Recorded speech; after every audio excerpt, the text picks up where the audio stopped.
The Canberra basketball star hopes his shoes educate people about Indigenous history. The Canberra star has opted to stay out of the change the date debate, taking a different approach to getting across an important issue.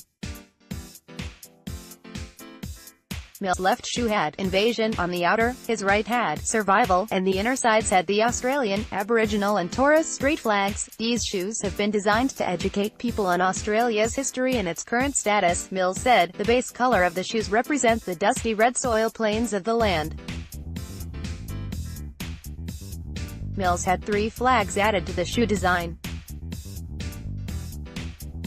The left shoe displays the word "invasion" to describe the European settlement and the genocide of Indigenous people that occurred on January 26, 1788. This was the year the British began to colonize the continent. The right shoe displays the word "survival" to describe the current status of Indigenous people, land and culture in Australia. This also illustrates the date, January 26, 2019. Today, the majority of people in the country celebrate January 26 as Australia Day, the official national day of Australia, a country that was once populated by 100% Indigenous people is now, 231 years later, 3%. Lastly, the shoes incorporate the 3 national flags of Australia, Australian, Aboriginal and Torres Strait, appearing through the dusty red soil plains, a sign of hope that our future is brighter than our past by remembering. Because today, we are one. Patty Mills scored 17 points against the 76ers. Credit. DJ Rush's shoes sum up the ongoing debate in Australia about shifting the date to celebrate Australia Day given the history it represents for Indigenous people. Mills is a passionate campaigner for equality in Australia.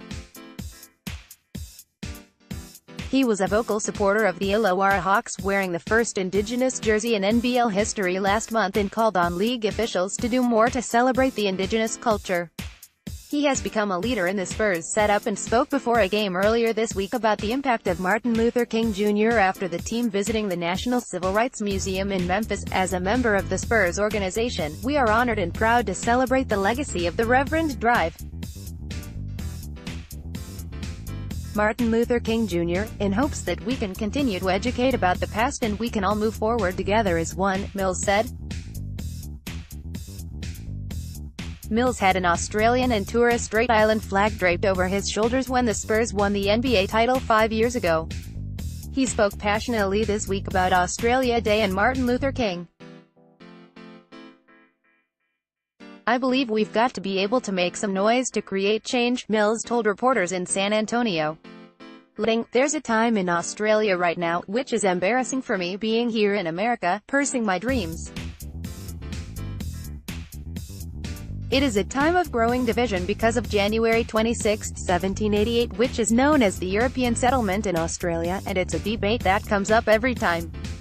For me to be in America and not feel helpless but feel like I'm so far away from really being able to make an impact, it doesn't mean I'm not going to try. I'll be my best to make sure that all Australians can come together as one to be able to celebrate our country in some sort of manner. It's quite fitting that this day comes and MLK Days comes at a crucial time of our life at the moment. It's about educating people about the past, and learning from it.